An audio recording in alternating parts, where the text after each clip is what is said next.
Bonjour, vous êtes avec YoRock et sur cette chaîne, on va parler jeux vidéo, gaming et psycho. Des tutos sur OBS à l'étude de l'addiction, on va faire un tour dans l'univers du jeu vidéo. C'est parti. On attaque avec l'addiction et notamment chez les jeunes, là, les plus jeunes. Donc là, on nous explique que la pratique excessive de jeux vidéo peut représenter un danger pour les jeunes. Établir quelques règles indispensables pour les protéger. Donc zoom sur les signes de forme de dépendance, la prise en charge possible et les solutions de prévention. Je précise que j'ai pris un article de Passeport Santé qui est quand même un site assez sérieux et on va pouvoir avoir des informations sur l'addiction et comment la gérer. Ce sont essentiellement des jeunes qui sont exposés à l'addiction du jeu vidéo. Toutefois, les cas relevant d'une addiction pathologique grave sont assez rares. Les risques de dépendance les plus importants concernent les jeux en réseau, et notamment les jeux de rôle multijoueurs. On considère qu'il y a addiction aux jeux lorsque le joueur se livre à ce type d'occupation de façon excessive, c'est-à-dire excessif à partir d'une trentaine d'heures par semaine. Bien plus que... Alors là, mon micro fait un bruit tout seul. Bien plus que le temps consacré par les hardcore gamers, donc les gros joueurs, à leur passion, à savoir entre 18 et 20 heures par semaine. Alors, 30 heures par semaine, ça fait une moyenne de 6 heures par jour. Bon, déjà, faut que tu fasses rien pour faire 6 heures par jour. Faut vraiment que... Ou alors tu te couches très très tard. Et c'est vrai que ça va avoir des répercussions sur notre vie au quotidien, sur notre travail, sur les études, sur ta vie de famille, hein, que tu aies des enfants ou que tu sois toi-même l'enfant. De toute façon, il y aura des répercussions. Alors si c'est ton cas, n'hésite pas à expliquer en commentaire où tu en es, à expliquer est-ce que tu as eu ce genre d'expérience. Et ce sera très intéressant, on pourra en discuter. Donc, repérer une addiction aux jeux vidéo. Comment on repère une addiction sur un jeu vidéo? Pas sur le jeu, la personne qui y joue. Donc certains signes doivent alerter les parents ou l'entourage en tout cas. Les symptômes d'addiction aux jeux vidéo étant généralement toujours les mêmes. Voilà. Mais après, je pense que c'est aussi toujours les mêmes, quelle que soit l'addiction, hein, que ce soit des jeux en ligne, des jeux d'argent, de hasard, voilà, le tiercé, n'importe quel jeu. On note par exemple des résultats scolaires subitement en baisse, un désintérêt pour tout autre type d'activité, mais aussi pour les relations sociales, amicales, familiales. En effet, la pratique des jeux vidéo dans le cadre d'une addiction occupe la majeure partie du temps, puisque le sujet est incapable de réduire le temps qu'il consacre à ces jeux. Cela au détriment d'autres activités qui le passionnaient pourtant, comme le sport, le cinéma, la musique, les arts plastiques, enfin toute autre sortie, ou même les sorties entre copains. Le jeune a tendance à s'isoler et ne souhaite plus sortir de chez lui. Lorsqu'on constate des modifications du comportement chez son enfant, il est important d'en rechercher l'origine. Celle-ci peut être totalement étrangère à la passion du jeu vidéo, ou alors il est tombé en addiction du jeu vidéo.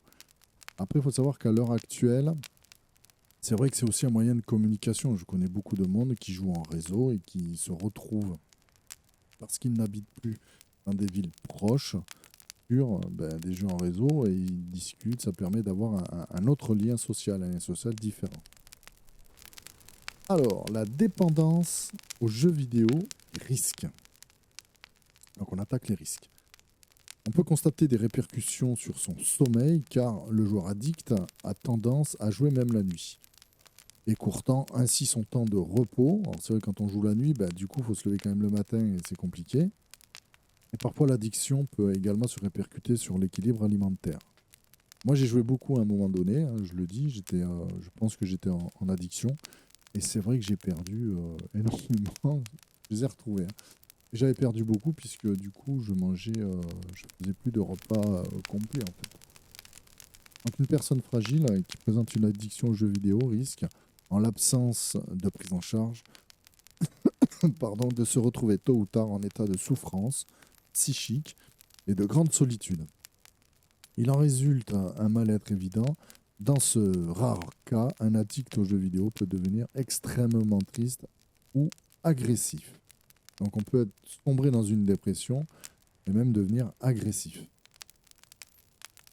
Est-ce que vous connaissez autour de vous des gens comme ça? Peut-être ça peut vous donner des éléments et vous alerter sur des comportements.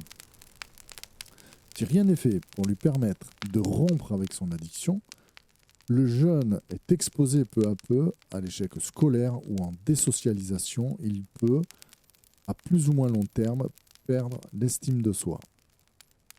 Il y a même eu des gens qui se sont tellement investis dans un perso dans leur jeu que quand le perso est mort ou qu'ils l'ont perdu, ça a été extrêmement catastrophique derrière, puisqu'il y a eu une grosse dépression. Alors ils disent le jeune, mais je pense qu'il n'y a pas que les jeunes. Je pense que c'est général, ça c'est à tout le monde. Addiction aux jeux vidéo, adopter la bonne réaction. Voilà, alors comment il faut réagir? Nous l'avons vu, l'addiction aux jeux vidéo peut avoir d'importantes répercussions donc sur notre vie, sur la santé mentale, physique de la personne, du joueur en tout cas pathologique, mais elle reste encore peu courante.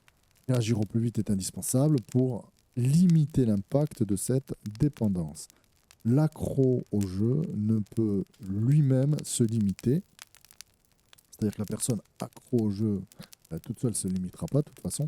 En revanche, le contrôle du temps passé à jouer doit être effectué par les parents ou une personne qui vit avec toi.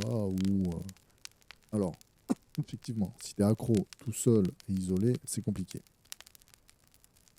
Il est fondamental qu'ils instaurent un dialogue avec leur enfant ou que tu instaures un dialogue avec la personne avec qui tu vis, au cours duquel les jeux vidéo doivent être abordés sans tabou. C'est d'ailleurs une bonne solution pour s'intéresser à ce phénomène très actuel et montrer à son enfant que l'on partage son intérêt.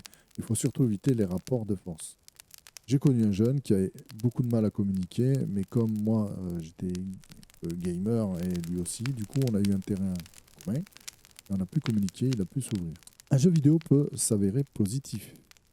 Il est parfaitement adapté à l'âge de l'enfant, de l'adolescent, et que le temps qui lui est consacré est raisonnable. Sa pratique ne doit pas empiéter sur sa vie familiale, ni sa scolarité, et le temps de sommeil et de loisirs doivent être respectés. Il peut d'ailleurs ne s'agir que d'une activité à partager en famille. Lorsque le jeune joue seul, il est souhaitable que l'espace réservé aux jeux vidéo soit situé dans les zones de l'habitation réservées à toute la famille. De cette façon, le jeune se retrouve pas isolé face à son écran et il est plus facile de limiter le temps passé à cette activité. Alors c'est vrai que quand tu joues, il y a des gens qui passent, qui viennent discuter, etc., ça peut déranger dans le jeu, mais en même temps, ça peut créer des dialogues, ça peut créer peut-être faire partager cette passion à des gens qui ne connaissent pas, et ça peut créer une dynamique au sein de la famille. Voilà, c'est la fin de cette vidéo. N'hésitez pas à venir me voir sur Twitch. Voilà, j'ai une petite chaîne Twitch depuis pas très longtemps. Et on discute de tout. On parle aussi bien paranormal que gaming. On peut parler des problèmes liés au jeu ou jouer en réseau avec les potes. On se marre bien. N'hésitez pas à venir discuter, à venir poser des questions. Je vous répondrai avec plaisir. Et moi, je vous dis à la prochaine.